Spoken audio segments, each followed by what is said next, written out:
Hello hi everyone, কেমন আছে সবাই? চলে এসেছি আজকে তোমাদের সাথে দ্বিতীয় ব্লগ নিয়ে। তো আমরা আজকে কোথায় যাচ্ছি সেটা তোমাদের সাথে এই পুরো ভিডিওর মাধ্যমে শেয়ার করব। সো দেখো, সকাল সকাল ঘুম থেকে উঠে রেডি হয়ে নিয়েছি চটপট করে। এক কাপ চা খেয়ে আমাদের গাড়ি এখানে চলে এসেছে।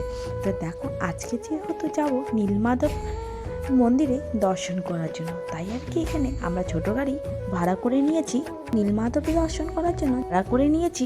তো এখানে একটা ছোট গাড়ির ভাড়া নেবে 2000 থেকে 3000 টাকার মতো। সেখান থেকে নীলমাধবের দূরত্ব প্রায় 125 কিলোমিটার।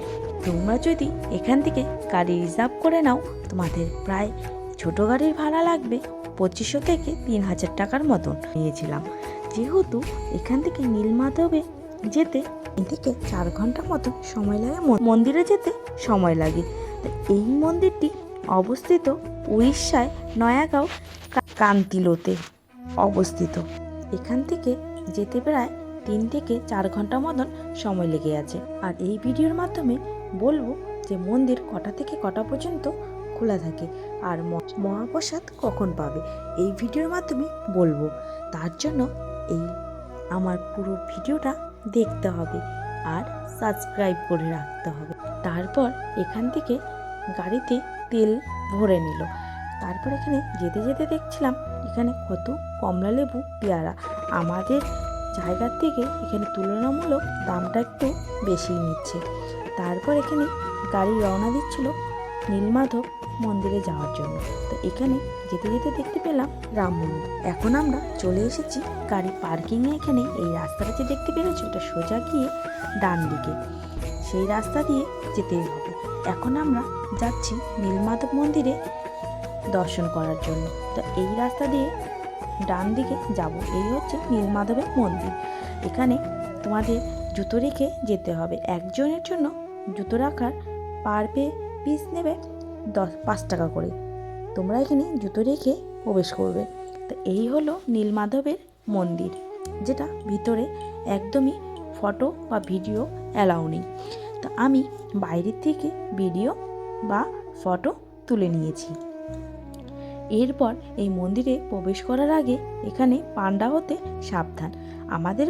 আমরাও পান্ডার হাতে পড়েছিলাম, তাই আর কি পান্ডা হতে একদমই সাবধান। তারপরে এসে এখানে প্রণাম করে নিলাম।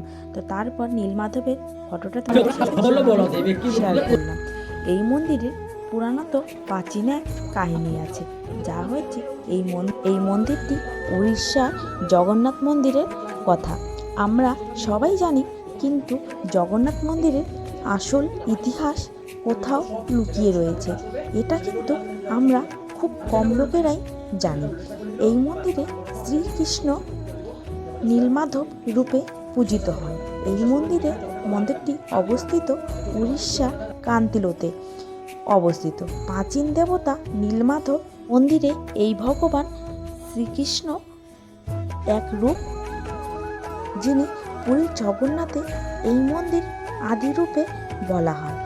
এই সত্যযুগে বিশ্ব বসু প্রথম নীলমাধব পুজো প্রচলিত শুরু করেছিলেন এবং সেই সময় তার মনে ভয় তৈরি হয়েছিল যে তার ভগবান যদি অন্য কেউ কোথাও নিয়ে চলে যায় এবং সেখানে অন্য কেউ পুজো করেন, সেই জন্য তিনি এই অঞ্চলটি পুরো কাঁটা দিয়ে ঘিরে রেখেছিলেন। ফলে এই অঞ্চলটির নাম হয়েছে কান্তিলু। আর মন্দির খোলার সময় হচ্ছে সকাল 10টা থেকে বিকেল 5টে পর্যন্ত মন্দিরটি খোলা থাকে। আর মহাপ্রসাদ নেওয়ার সময় দুপুর 12টা থেকে দুপুর 3টে পর্যন্ত মহাপ্রসাদ নিয়ে নিতে পারো। একজনের টিকিটের মূল্য নেবে প্রসাদের 100 টাকা। তো এখান থেকে আমরা দেখো মহানদীতে চলে এলাম। এখান থেকে পুজোর অনেক কিছু সামগ্রী রয়েছে, তোমরা চাইলে এখানে স্নান করে পুজো দিতে যেতে পারো।